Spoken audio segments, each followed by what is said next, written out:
ensamre bio ye de ani be kire mu ewo akrokere ho na otumfo sasa mohini panyini achi amehini edin sembi atudwa afa TVT ho kase ye be kire mu emre sembi ka wori mo ye sire koso beti semodi asoma so fa wote enken ye me Nantie ni aba maame efomwa kafena mene nana yaw yeboa bema ba track wine ejina so aba Sikka FM track wine yen ye kloro Sikka FM 89.5 yes suma santimai Sikka FM 89.5 yes suma santimai Ghana ma ye wiase nyina ka wa fei ye wura ensemne mu na nwere ensemne se de sitie ne bo horma ayese de wom Sikka FM ufa wom edru ba bi so aye hwedi gise hunum Sikka FM ya hunum ye free ensemna se e wo Ghana Mampani John Dramani Mahama akache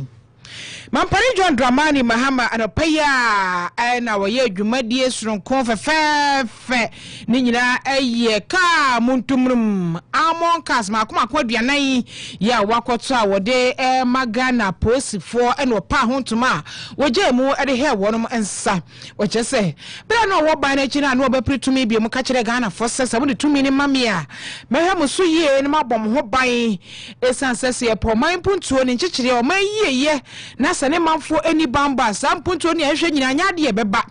enti same ba mehwe so man no mebo mo ho ban ye pa wosesa akontraje no a woni Ghana fo san ye no fa ba bi no wodi so nti wakoto eye ahenya aposifo behia na wo modi abo man ho ban no wode ahe wonom sama akoma kodua na yo enene wode ni nyina ahe wo msa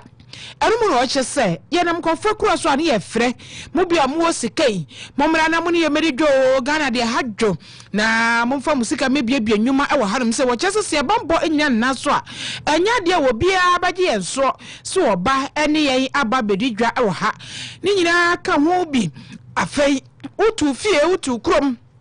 otu mama eso nya adwumi fan upia soro bie nim na wakono asan besan so wo ahotoso se aposifo wo ho na wo mo aka de bibie ni a wo frɛ wo no ma wo mbeba ni nyina aka ho bi e na kyese wore sa ahei amuntumi wode akwa aposifo wo kye se wo mo aposifo ne nso nhwɛ na wo mo nyo madwuma wo mo fanya adwuma yie enye dafo sa aka we emfa bodafo wo mo fanya adwuma yie na bebie se bi ko bia wo ma hwemfa nko amatemam ni bi ho kyire no manfo bi hu kokodi nsensem a kyeso mo to nsa frɛ ya apɛ na mo ba beboa wo mo Ghana Mampani John Dramani Mahama. Today as we hand over 40 advanced armored vehicles that comprise 15 armored pickups, 5 Cobra 4 and 20 Cobra 3 special armored vehicles to the Ghana Police Service. We're doing far more than just presenting equipment. We're renewing our covenant with the people of Ghana that this nation will protect its citizens, that peace will be defended, and that Ghana will remain secure, stable, and just. This ceremony is not just simply about machinery and equipment. It is about our readiness, responsibility, and assurance that when danger arises, the state will be there to protect us. The Ghana Police Service stands at the front line of our collective safety. They are the first responders to emergencies. They are the guardians of our community, and they are the shield that stands between law-abiding citizens and those who seek to disrupt our peace. But we cannot ask the police to fulfill this sacred obligation without the essential tools and equipment to do so. Too often we have lost men in the line of duty because we send them on missions and assignments without providing them with the appropriate equipment to ensure their safety. And that is why from the start of my administration, I committed to retooling and modernizing all our security agencies. Today's handing over is a significant fulfillment of that commitment I made. Our security policy is anchored on a simple truth. Peace is not accidental. Peace is built and established through investment, institutional strengthening, professionalism, and vigilance. As we advance the 24-hour economy, as we expand trade and investment, and as we pursue innovation, recognize that without strong security, development cannot thrive and societies cannot progress. These vehicles have been procured as operational tools, not as symbols. They are designed to strengthen police response in high-risk environments. And yet, Ghana Mampani John Dramani Mahama and Wachi and Wachese Muswa Mudi Bone Nipa Bonifosamo Memuno Musumonya ye pa and Wachi no catcha posi for yenum a posi for criminal Mompra for say, oh, Mamma Yamon Shemo, say yes, Mamu Crunum Nemon Pranfosu or Munko and Quabo mine hobai. Yabamo Macadia Kahon to Kunu Qua, Obasaba, or Yere Quabasaba, some Jomu Boom Prior Posi near, walk Quabo mine hobai, I am here. Esanse ya mo makadienti wokwa obesaba. Those who insist on disturbing the peace of our nation, whether through armed robbery, organized crime, illegal arms trafficking, or gang activity, our message is simple. The Ghanaian state is ready. The Ghana Police Service is ready. The laws of this republic will deal decisively with anyone who endangers the safety of our people. Security is not only the absence of crime, it is also the presence of justice, accountability, and professionalism. As we expand the operational strength of the police service, while simultaneously deepening reforms that ensure transparency, discipline, and respect for human rights. And these would include enhancing your training, improved recruitment standards, stronger supervision and internal accountability systems, and modernized command and control structures. The police must not only be feared by wrongdoers, but citizens must also trust the police. And so to the officers who will be operating these vehicles, I wish to address you directly. These equipments are expensive and hard to procure, and so you must use them judiciously and according to the rules. Your safety is important. Always follow the safety instructions. Wear seat belts when you're driving these vehicles so that you protect yourself. These machines are instruments of responsibility to the police service. Use them professionally, lawfully, and ethically, and let your conduct reflect the honor of your uniform and the trust the people of Ghana place in you.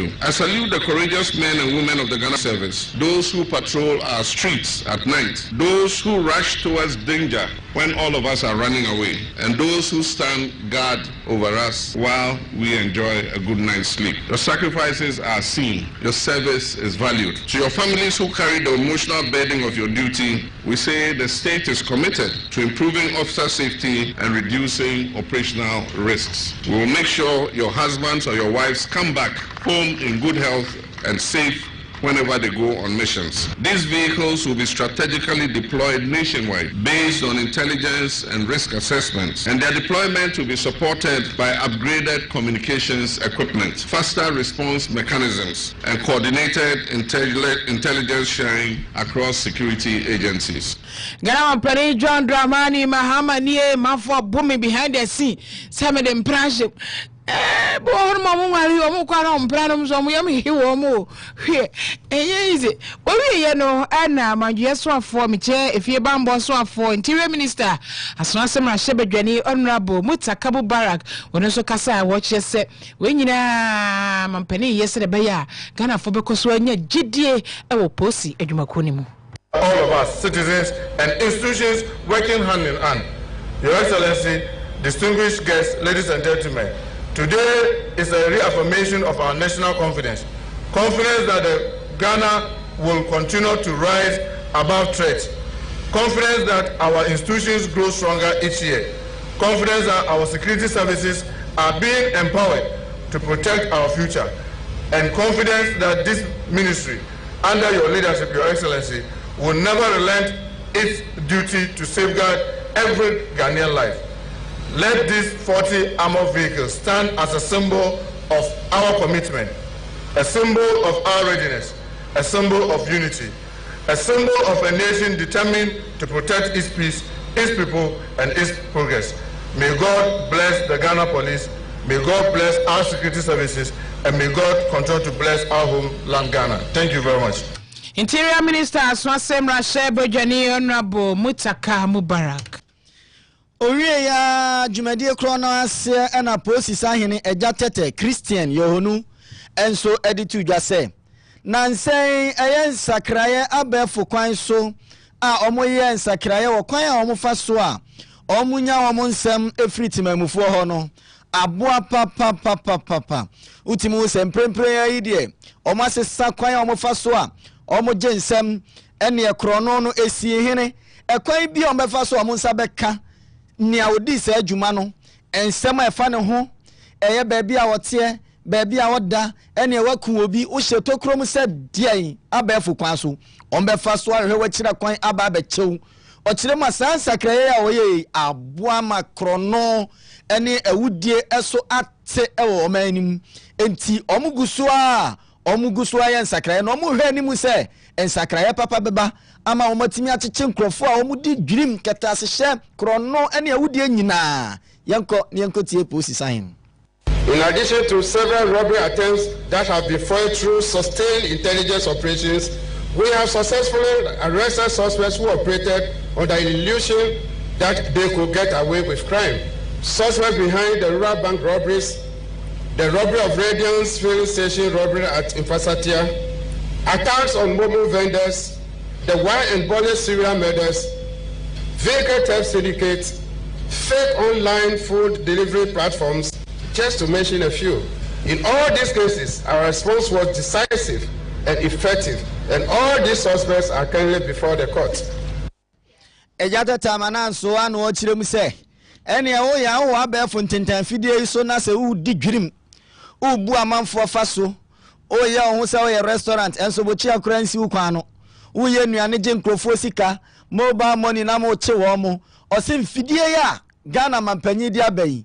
omo bebo modern ase dwumadi a esese omudi die no omutimire che an Roberts o amote ekwan mu amo to hye nkrofo so ji wo musika mo amurewura banga hodo obubu ani enanu mobile money fo ni yahwim wo musika o se sei de sane mani nyina eto eba betwa esanse omonya kade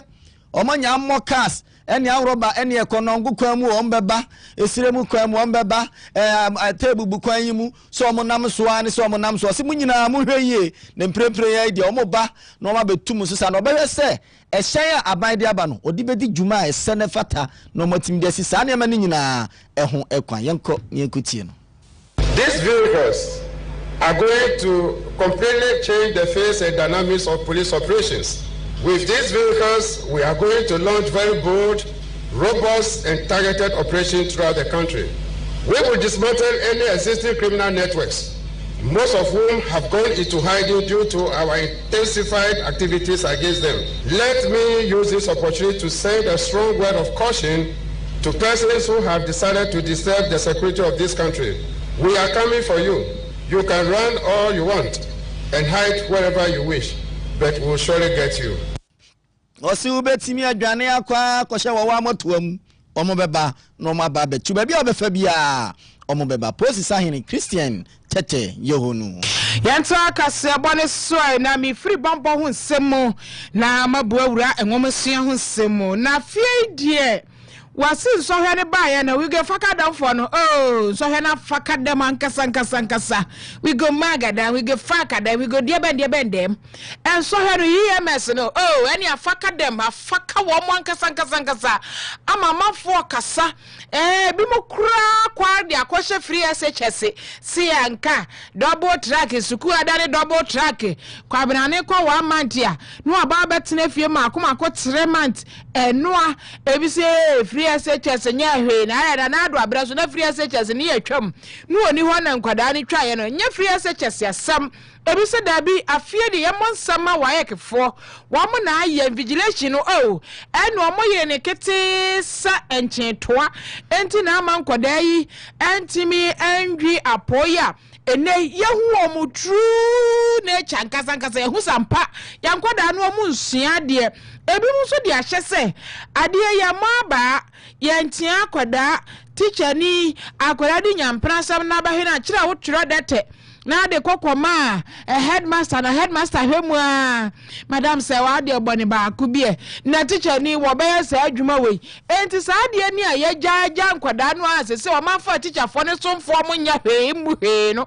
womo ana ze ma sa so he ya ese adie suku besia ba ye ko cut off point ni ba bia unya 9 times 9 kura unem wo ko nti wo ya no wonsua de no anse ya wona ti ko dwondwondwon za no awie suku no abetena fe nti empty konko hwini ene mafo kansam ebi kura de ahye jm se mampani John Dramani Mahama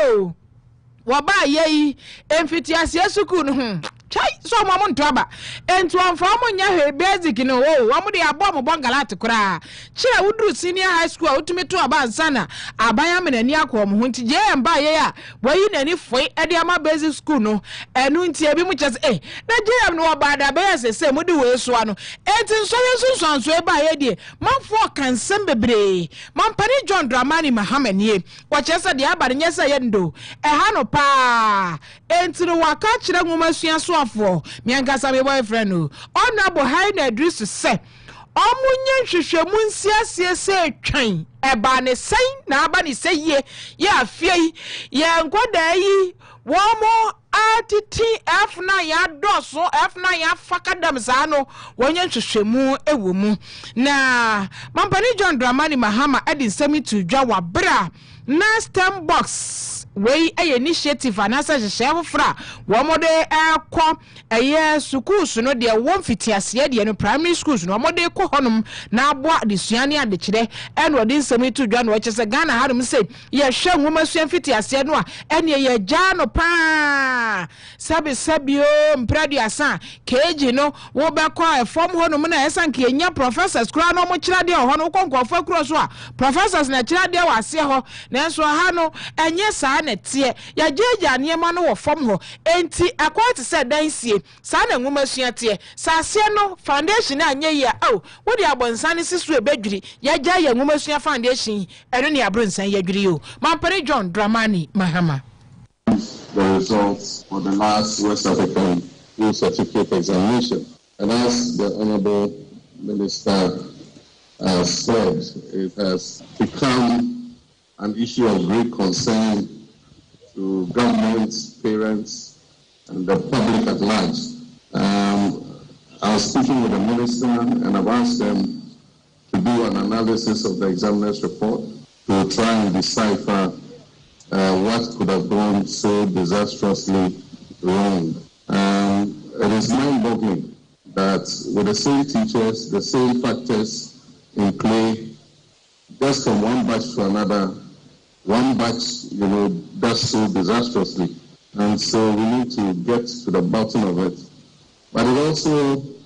emphasizes the issue of foundational learning. One of the major things that has taken place in the last several years is the neglect of basic education. Yeah. Mampani John Dramani Mahama no wasi mfitiasia suku nwomasuan mfitiasia de no a yeyi ye niema no eno ena sesei F9 Alpha Academy Asa Academy afie ya agane nsem bebre no entiase ya me ni ko ho se oman yeraso ewo nwomasuan nsem eno ena otumfo sasa mo panyi achi amehene Nana akwasi asare nyansapo ekase solution ni nyina eni TVET enwomesua ho ntiwahyew eniema ekoso ni nyina anwadro eni technical and vocational education and training TVET ose TVET no eni enwomesua akyerese yesua na yamabuni de omu hyemu a ebeboa wo mo pa esanse eno de onkofa baba bia medi. And our population is the dear number of people in the rural area and the urban center dear nim. And the onsano na ode ya juma. And ya uti clear no abobona de ya statue nesi wano achiano kon. And ya ofan tontre ya kesi ani na de ayaka. And ya fia kobi school no mo ya luple ne tu. Osesi ya dia unshe TVET nim. And ya unim trebo ana no usua ho ade unim adepa mo ana usua enno nebeboa. Enno nebema mabunu ni wie school a. Omo mejina aban kon so se fayadwumo ne yefo adwuma wiane ama bosome baako a na wasabe abegina wasade na mayadwuma mfie na mfie mienu afe na wutua meka baako TVET ne de se ya de ho hyemu a eno ye nsa no dwuma ne ya onwie school no kura no na se meat pie na ukosua ya wa pe phone no ketewa bi si ha na watete bi atum ne apedi so ne niam bi abebo aguso ene ese niam na usua ya no apam ene uba DJ bullet sa ha wa besua de pam wa pam ne kama o se TVET no ene bebo anti wo sere Ghana panyimfo se omomoa na mabunu no emfa omo ho enhye TVET ni na no bebo ama adwuma o man yenya bi nye no ye beboa na ya teso kra unemployment beba from kra esanse mofra ne beba no na omo enya omo adwuma yenkoni enkoti nana akwasi asare nyansapo ye se omo nyesa de obuti ye ne te se wona a ene ya tra ho ye mu bi ne nda so ni fie ebi kra su se so to bi si ni wi a ababa na ko se na so ni ebi ho ha ensori ti mi bo awo ebi ho ha obi a woni me ba bi o ti mi so ni mu na to school so amen ya bi ba so yi ebi ho osi adwuma ene adwuma na boa bebre sa ba stem na ye yanka se ye nua ba ko ne nsa no adwuma no e kire se enye school no nko a na betim dia ko duru akiri ne mo nsa no adwuma ene aban dia batete vet no ye fi ho hye ni nyina mu ye betu mo fra yi nyina afo se ye kwa ye nim no se ye nwumasua na ye buku mu de no anasa ye sa no adwuma no ye na ye ni nko ho ne ye nsua ne ye eno na beboa ye eno mo so ye school no ko no mesere se school ye ne ma bebre ye ba ye behu ye be no mu hia ye di kan ye ho sa mo school park afi no mo ye ye boy ho ma di be so mo aka nyame so ye mu se nye nko ani ye guda ye wie e bia be ye bi ko o ma aka no so ma meboa ye to so bi ye was school university bi ho a abobo e se etu ho ala mo ne ye ho adwuma nko nya wo tena so head so na te se no so ohia ho boa ye bu so ye ho etu ho ala mo wona aka no so meboa na ye nko na me gire kwanya so asere Ghana Highway Authority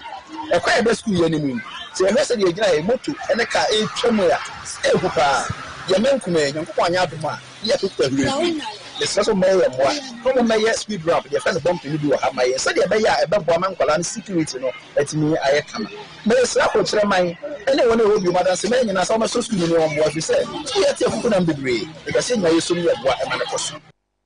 nana nyansapo ena akire mu se fine s no adoso make end the subject na adoso Mumfa mo enhye ensanu dwumam ode sansem yi atudwa ewo adanse akrokere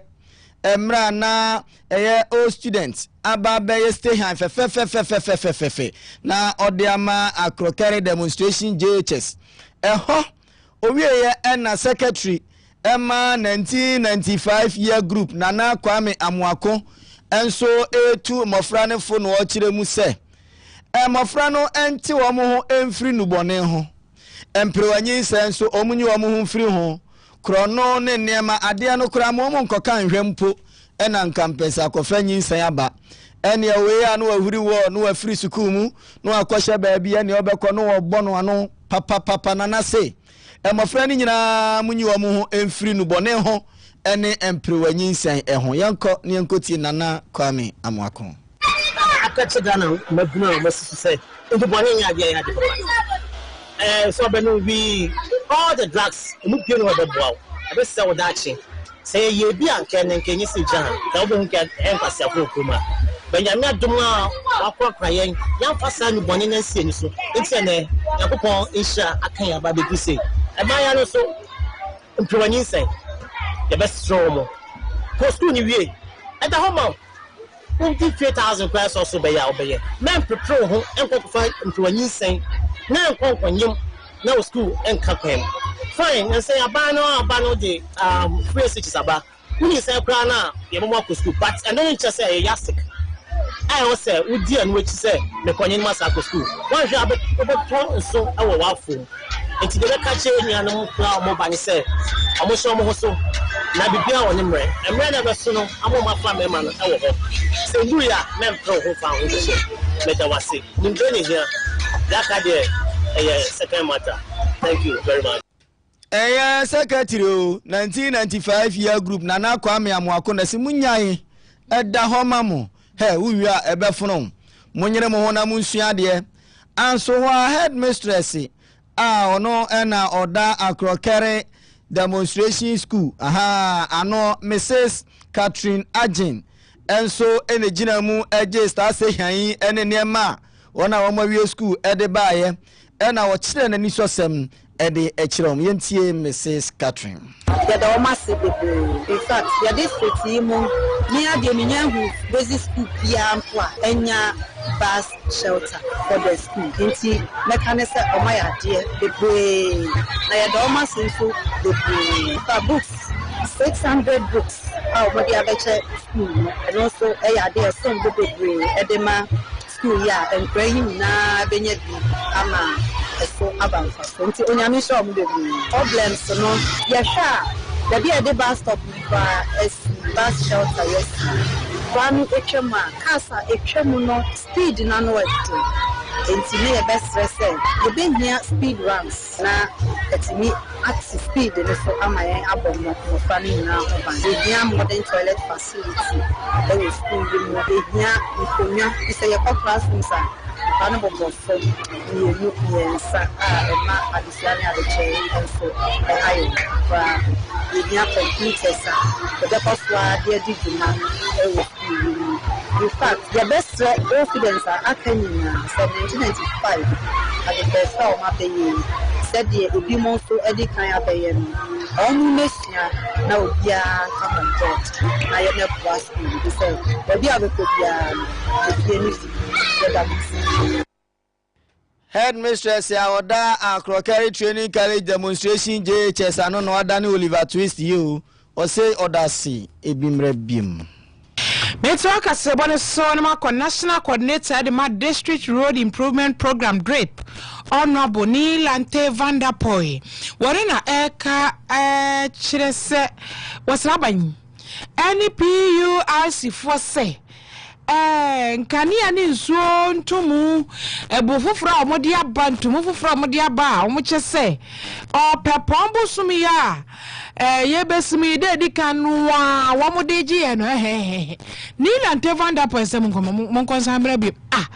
adenti na de bia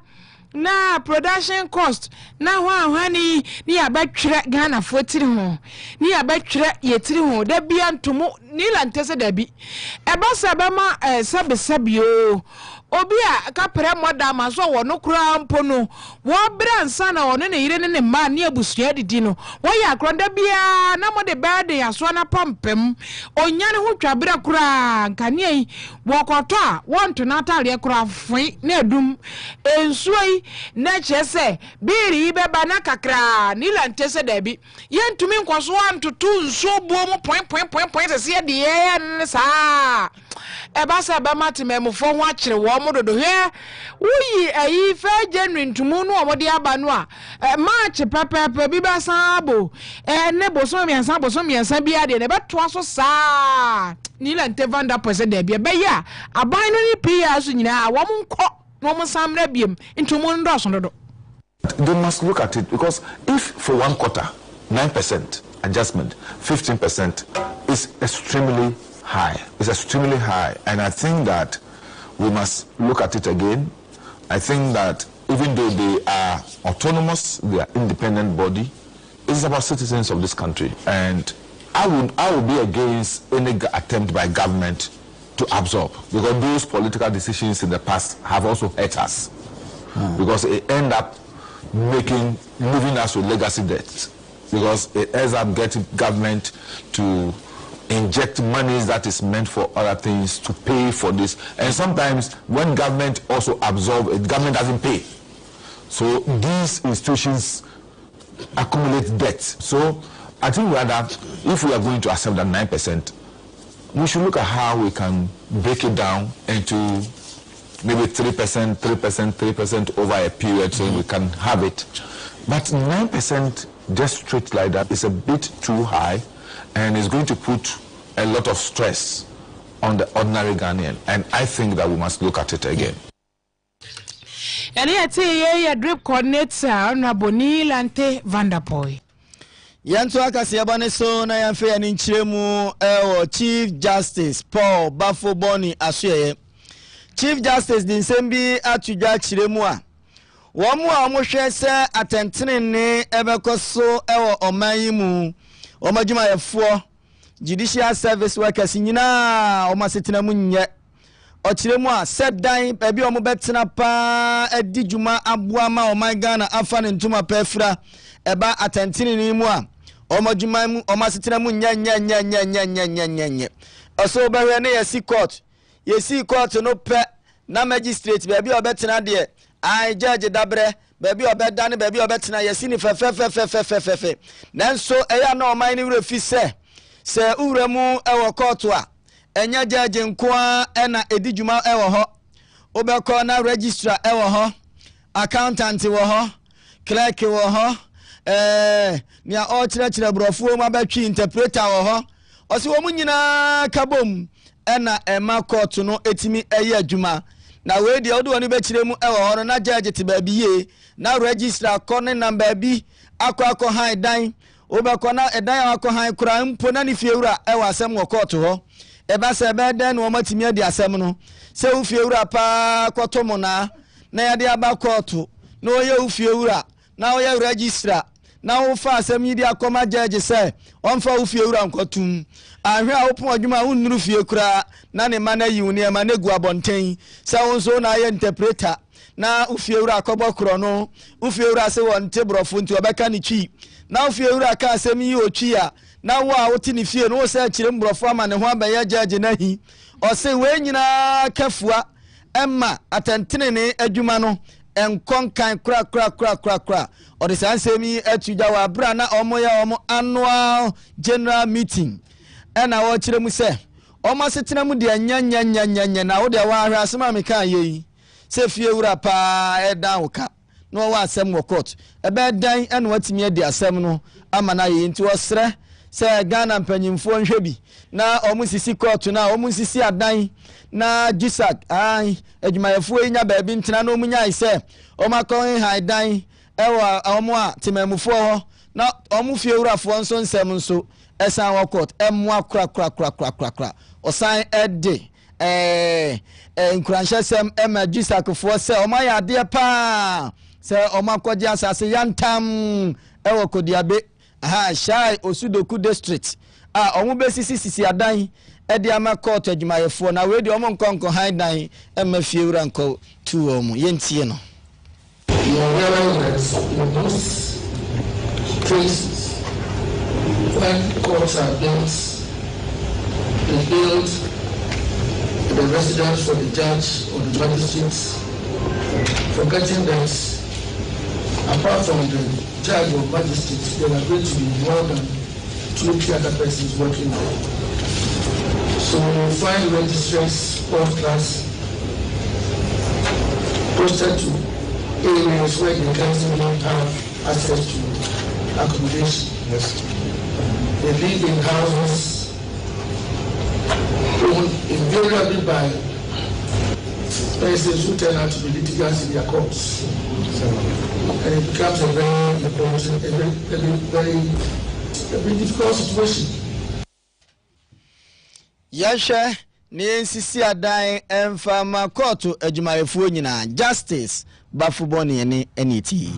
yeyira ni nsemi so na yumre nsem hodo a yesomfo falasa na kugye abo de emaye no yede ni nyina esia de na se wo mo emaye reporters ni akokọ asenseme ni a chicken rest akokọ international maya ne fere kobi ya na ko na pia afa iseme nyame adumi bia boko na ho ye de se de me kan wote